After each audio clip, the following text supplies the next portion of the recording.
पत्थर करता है, फिर जाकर कुछ उसमें कारीगर करता है। ये लाइन कांग्रेस के लिए बिल्कुल ही सही साबित हुई है, क्योंकि इस बार कांग्रेस ने अपनी गलतियां को तराशा है।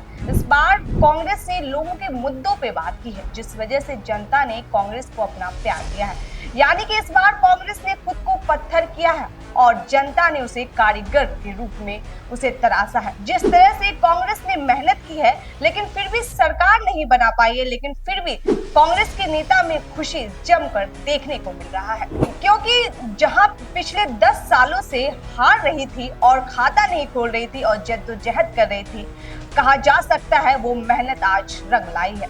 आज कांग्रेस 99 सीटों पर है और अपनी झंडा गाड़ती है, लेकिन बीजेपी को भी बड़ा झटका लगा है, क्योंकि बीजेपी बहुत ही कॉन्फिडेंस के साथ बोल रही थी इस बार 400 पार। कॉन्फिडेंस नहीं थी ये बीजेपी की, बल्कि ये घमंड थी। इस वजह से बीजेपी के हाथ से यूपी निकल गया। नमस्कार, मैं हूं आपके साथ आतिफा शेख और आप देख रहे हैं जीवन 24 का डिजिटल प्लेटफॉर्म। कांग्रेस इस बार चुनाव में सबसे कम 327 सीट पर चुनाव लड़ी। ये पहली बार था जब सबसे पुरानी पार्टी 400 से कम सीट पर अपने चुनाव लड़ने उतरी। कांग्रेस ने अन्य सीटों पर विपक्ष दलों के समर्थन किया, उनके उम्मीदवारों को जिताने के लिए जनसभा किया, प्रचार करने पहुंचे और जीत के लिए जान लगा दी। 4 जून को जब नतीजा आया तो पार्टी को हार नसीब हुई, लेकिन चेहरे पे वो बहुत ज्यादा ही खुशी देखने को मिली। लोकसभा चुनाव के नतीजे आ गए और इंडिया ने तीसरी बार सत्ता में वापसी की है।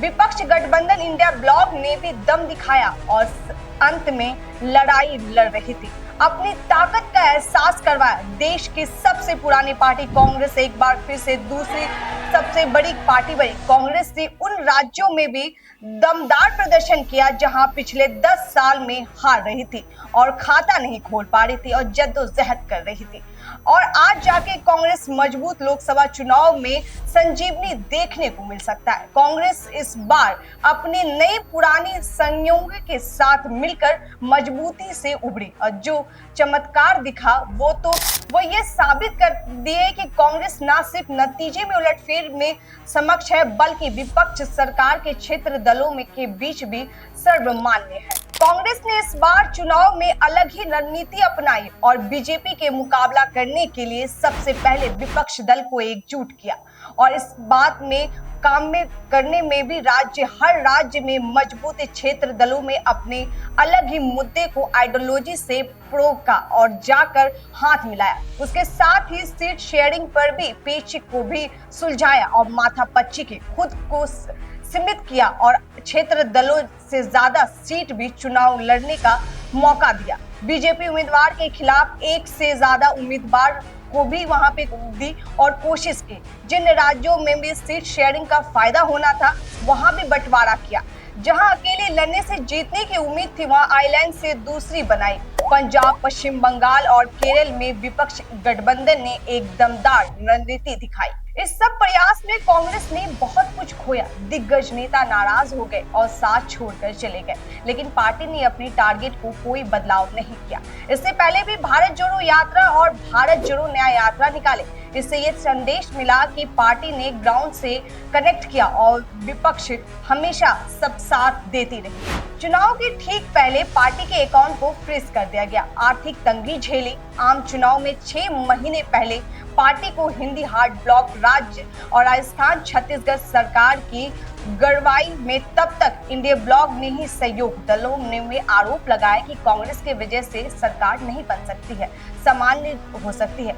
फिर जानकार ने बताया कि कांग्रेस ने विधानसभा चुनाव में हार से ही सबकी सीख है और आम चुनाव से लिस्ट में सीट शेयरिंग से जो पेच महीनों से नहीं सुलझ रही थी, वो कांग्रेस ने बैठकर वो सारी पेच सुलझाई।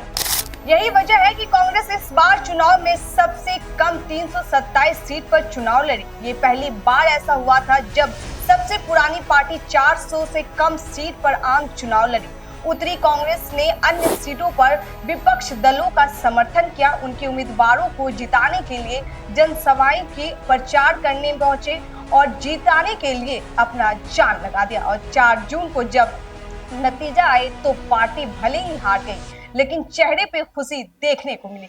इतना नतीजा कि इंडिया ब्लॉक ने भी चमत्कार के रूप में भी देखा। जो 10 साल में संघर्ष किया वो आज उसे फल मिला है। कांग्रेस ने 2024 में चुनाव में 327 सीट पर चुनाव लड़ा और 99 सीटों पर जीत दर्ज की। कांग्रेस इस बार 21.19% वोट से हासिल की, जबकि 2019 में कांग्रेस ने 421 सीट पर चुनाव लड़ा था और 52 सीट पर ही जीत हासिल की थी और 19.7% वोट शेयरिंग हुई थी हासिल की थी। और यानी कि 2024 में चुनाव में कांग्रेस न सिर्फ सीट की करीब दुगनी हुई बल्कि वोट शेयरिंग में भी इजाफा हुआ।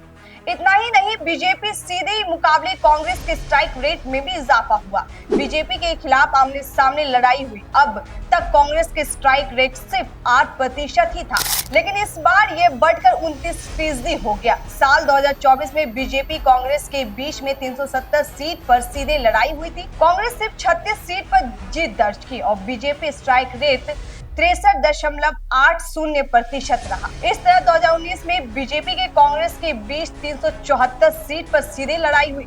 बीजेपी ने 257 सीट पर जीत दर्ज की और 68.70% स्ट्राइक रेट रहा।